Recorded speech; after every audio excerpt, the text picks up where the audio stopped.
In 2009, Google unveiled a mysterious new experiment, an all-in-one communication platform so ambitious that even seasoned engineers were stunned. It collapsed in just over a year, written off as a billion-dollar mistake and forgotten by most. But what if this so-called failure secretly powered the collaboration tools you use every day? From buried prototypes to infamous flops, there is a hidden side of Google the public was never meant to see, and its legacy is far more influential than anyone realizes. To understand how Google built its empire, you first have to dig through the rubble. Lars Rasmussen and his brother Jens had already put Google Maps on the world's screens when they set out to answer a question that would not let go. What would email look like if it were invented today? The answer, they believed, was something far bolder than just a better inbox. Their new project, codenamed Wave, would fuse email, instant messaging, live document editing, wikis, and even social threads, all in a single platform. For over 2 years, the team worked in almost total secrecy at Google's Sydney office. The ambitions were huge, and the backing was just as strong. CEO Eric Schmidt himself made Wave a top priority. This was not just another Google side project. It was a moonshot. The first public glimpse came in May 2009 at Google's annual developer conference. On stage, Lars Rasmussen unveiled Wave to a packed hall of engineers and journalists. The demo ran for a full hour, an eternity in tech launches. But the crowd sat riveted as they watched multiple people editing the same document at once, their changes appearing live, character by character. Wave's real-time engine was so fast, it looked almost like magic. Applause broke out as the team showed off features no one had seen before. Playback of every edit, bots that could join conversations, and gadgets that let users embed polls or maps right inside a message. One engineer in the audience called it a glimpse of the future. Tech blogs lit up with headlines calling Wave the next revolution in communication. Developers rushed to sign up for early access, eager to build on the new platform.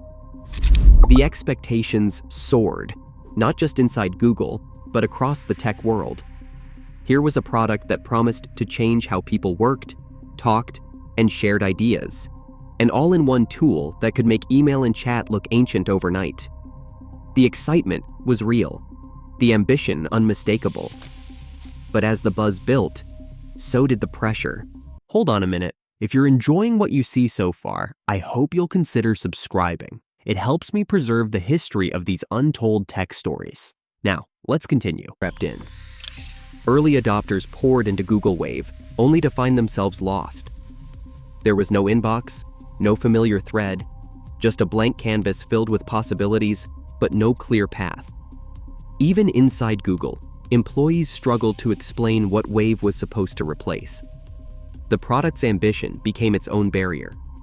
Instead of focusing on a single audience or use case, Wave tried to be everything at once: chat, email, document, and platform. Without a clear entry point, users bounced. Metrics told the story. Millions signed up for early access, but most never returned after their first visit. By the end of 2009, user engagement had collapsed.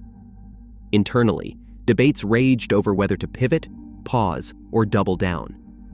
Product leads clashed over direction, but the attrition was impossible to ignore. In August 2010, Google announced the end of active development. The shutdown came just 14 months after the public reveal. For most tech companies, that would have been the end. But the core Wave team saw a different future for their work.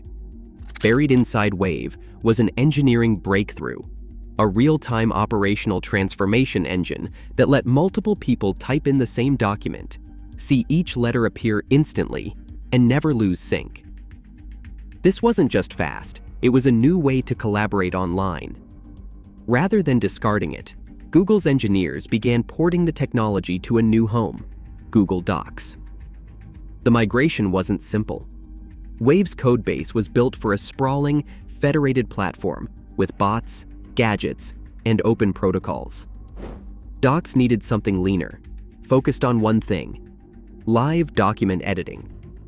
Over months, engineers rewrote and adapted the real-time engine, stripping away complexity and refining it for a mass audience. By 2011, Google Docs users could co-edit files in real time, with every keystroke visible to collaborators around the world.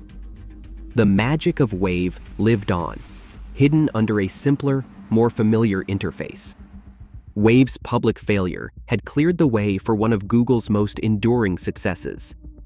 The lesson wasn't about the risk of dreaming too big, but about the value of building technology that could outlast its original purpose. Even as Wave faded from memory, its DNA powered the future of work, quietly transforming how millions collaborate every day. In 2013, Google rewrote the rules for its users. Suddenly, commenting on YouTube required a Google Plus profile. The company's biggest video platform, once a wild, anonymous frontier, now demanded a real name and a social account. For millions, this was not just an inconvenience. It felt like a forced march. Users who refused to comply found their comments blocked or their accounts deleted, sometimes losing access to Gmail, Docs, and years of personal data. The backlash was immediate and intense. Petitions gathered hundreds of thousands of signatures, comment threads filled with complaints and protests. Even YouTube's co-founder, Jawed Karim, broke years of silence to post a single line. Why the F*** do I need a Google Plus account to comment on a video? The integration did not stop at YouTube. Google tried to weave Google Plus into every corner of its ecosystem. Calendar events appeared without permission. Contacts lists ballooned with strangers from shared circles. For users, the boundaries between services began to blur, and not in a good way. Privacy advocates sounded alarms as Google's real name policy and cross-service data sharing became the new normal.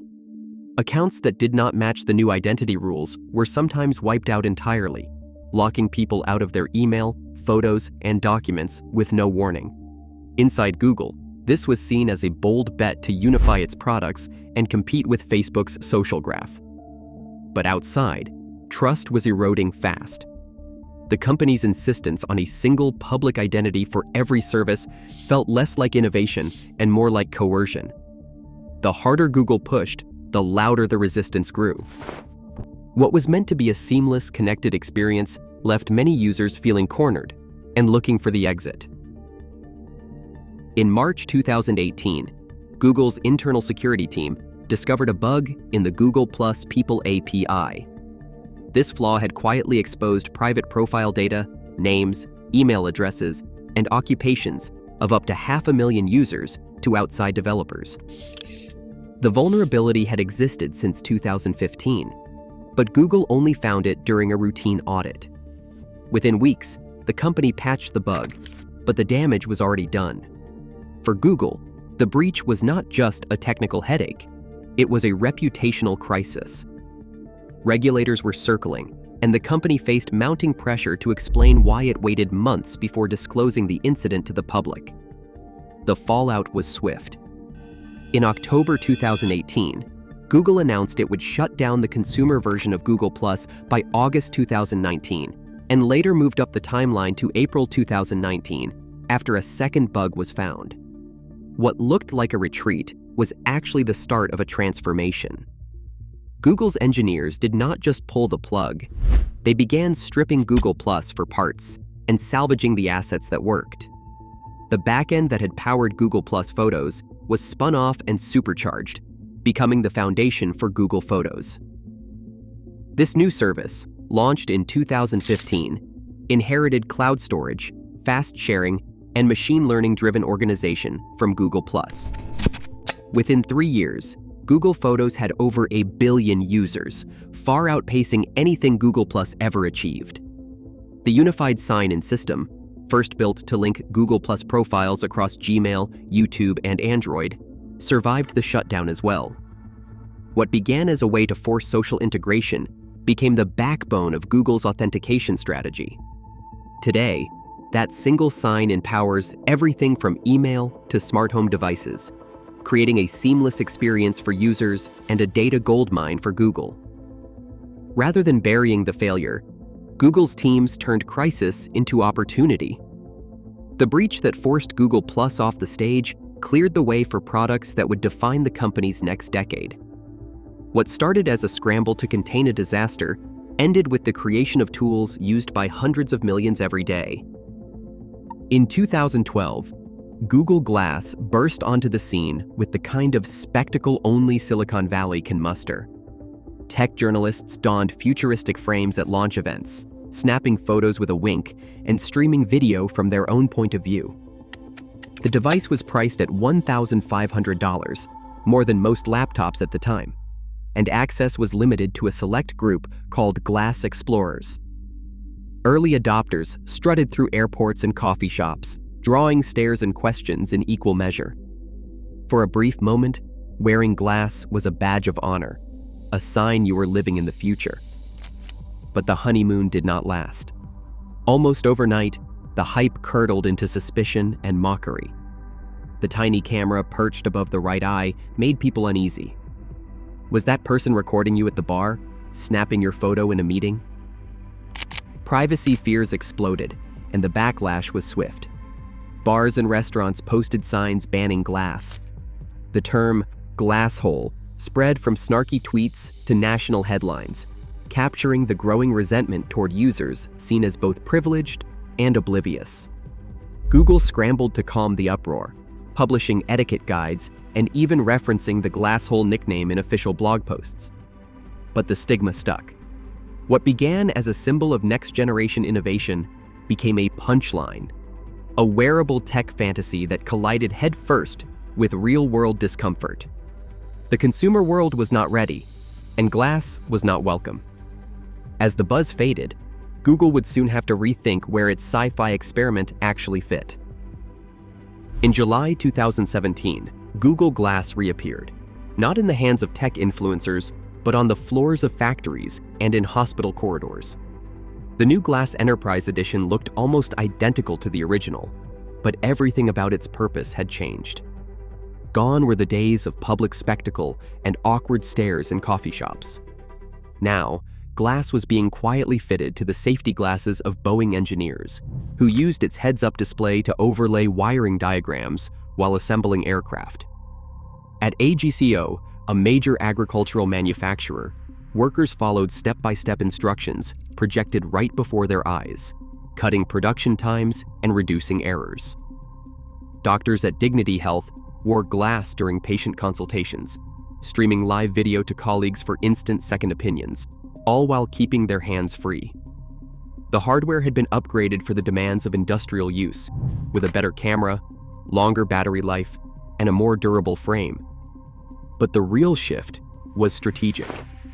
Privacy worries and social stigma mattered far less in controlled work environments, where efficiency and safety took priority.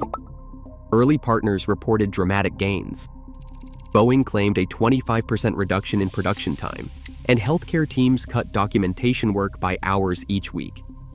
By focusing on enterprise, Google found a market that valued what glass could do, not what it looked like. This pivot didn't just rescue a failed product, it gave Google a blueprint for future augmented reality projects. The lessons learned from Glass's public misfire about privacy, context, and usefulness became the foundation for Google's entire augmented reality roadmap. Glass's second life in the workplace proved that even the most public flameout could be recycled into a quiet, lasting success. Inbox by Gmail launched in 2014 as a bold experiment, a public testbed for rethinking how people manage email. Instead of just sorting messages by date, Inbox bundled similar emails together, turning a chaotic stream into neat, organized stacks.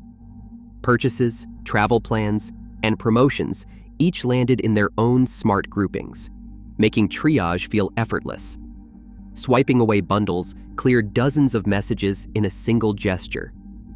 Features like Smart Reply offered quick, AI-powered responses, while Snooze let users hide emails until just the right moment. Fans praised the app's clean design and clever shortcuts, but Google always saw Inbox as a proving ground, not a replacement.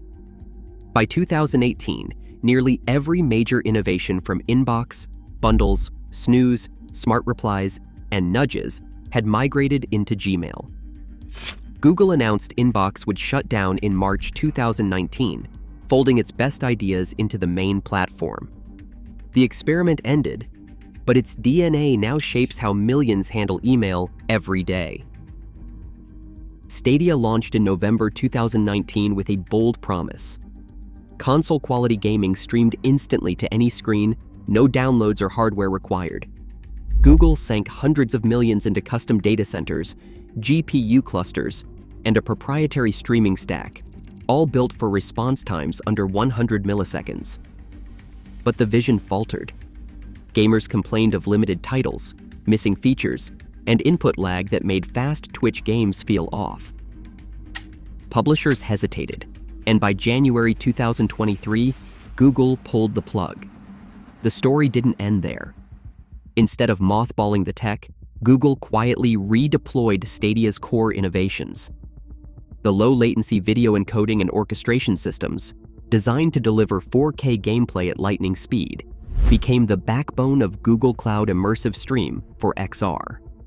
Now, the same streaming engine powers interactive 3D demos for car showrooms, architectural walkthroughs, and retail experiences, all rendered in real time from the cloud. Meanwhile, YouTube Live absorbed Stadia's adaptive bitrate logic and GPU encoding, slashing latency for live gaming streams. Stadia's hardware-grade streaming stack, once built for play, now fuels a new generation of cloud services, proving that even billion-dollar flops can become the secret foundation for Google's next act. Hidden beneath the surface of Google's cloud empire is a feature that even most developers overlook: secret versioning. In Secret Manager, every API key, database password, and sensitive token is not just stored, it is preserved in a living timeline. Each change creates a new immutable version, stamped with metadata and locked down by role-based access controls. Accidentally delete the wrong secret? There is a safety net. In 2024, Google rolled out a 30-day grace window for destroyed secrets. Instead of vanishing forever, a deleted credential lingers in a quarantined state, giving teams a month to recover from mistakes before it is gone for good. For DevOps teams, this is not just convenient, it is a lifeline. Engineers can audit exactly who changed what, when, and why, with every version tracked and recoverable. In a world where a single misplaced key can bring down an entire service, these invisible safeguards mean the difference between a minor hiccup and a headline-making disaster. Most users never see this backstage choreography, but it is one of the quiet superpowers that keep Google's cloud running safely behind the scenes. Every abandoned Google project leaves a trace in the devices, apps, and data, shaping our lives right now. In tech's fastest-moving ecosystem, failure isn't waste, it's raw material. Today, over 1.5 billion people use Gmail and Google Docs, powered by lessons from products that vanished. Innovation's real engine is reinvention. What is discarded today may define tomorrow. What will Google quietly test, and what will it repurpose next? Thank you for watching. I'd be genuinely interested in hearing your opinion on this in the comments. If you want to see more videos like this, please make sure to subscribe. There's much more to come.